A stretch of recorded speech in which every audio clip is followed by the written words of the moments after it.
Hi guys මේ අපි අද හදිස්සියේ මේ ගමනක් යන්න පටන් ගත්තී වාහනේ පොඩි බ්‍රේක් ඩවුන් එකක් තිබ්බා.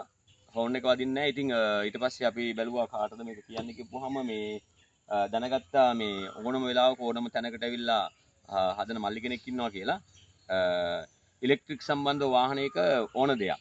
ඉතින් මේ ඉන්නේ ලහිරු මල්ලි දැන් මේ වෙලාවේ මගේ මේ හෝන් එක හදිස්සියේ වැදුන්නේ නැහැ. ඉතින් හෝන් එක කියන්නේ වාහනයක අපේ රටේ යද්දි අනිවාර්යෙන් ඕන එකක්. අපේ රටේ හෝන් එක නැත්තම් වාහනයක් එලවන්න බැරි විදිහට අපේ අයගේ විනය පිරිහිලා තියෙන්නේ. ඉතින් ඒ නිසා ලහිරු මල්ලිගේ නම්බර් එක මට හම්බුණා. ඉතින් මම ටක් ගාලා කතා කරා. කතා කරලා මට කිව්වා හරියටම අයියේ මෙන්න මේ වෙලාවට එන්නම් කියලා. කිව්වා වගේම වෙලාවට ආවා. ඉතින් ඒ නිසා මේ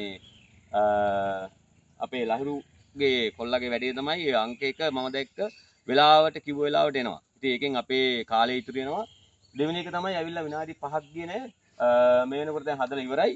ඉතින් ලහිරුගෙන් මම ඇහුවාම මේ වාහනවල ඕනේ වාහනයක හෙඩ්ලයිට් ඊළඟට ඕල්ටර්නේටර් පද්ධති ඊළඟට ස්ටාර්ටර් මෝටර් සාමාන්‍ය ඉලෙක්ට්‍රික් තියෙන ඕනම එකක් ලහිරු. ඉතින් මම හිතන්නේ මිනෝන්ගොඩ කටුවැල්ලගම යටියන මේ ප්‍රදේශ නිල්පනාගොඩ මේ අවට ප්‍රදේශවල ඕනම තැනකට ලහිරුට කතා කරන්න. මම ලහිරුගේ නම්බර් එක කියන්න.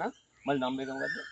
076යි 640යි 6990. ලහිරුට කතා කරන්න. මම රෙකමන්ඩ් කරනවා මේ ඕන වැඩක් අනිවාර්යෙන්ම ලහිරුගේ නම්බරේ සේව් කරලා තියාගන්න. අපේ ගෲප් වල ඉන්න අපේ පේජ් එකේ හැමෝම අපේ දරුවෝ අපේ අම්මලා තාත්තලා ලහිරුට කතා කරන්න. වාහනයක ඕන එකක් නම් අනිවාර්යෙන් යාළුවෙක්ට නම්බරේ දෙන්න.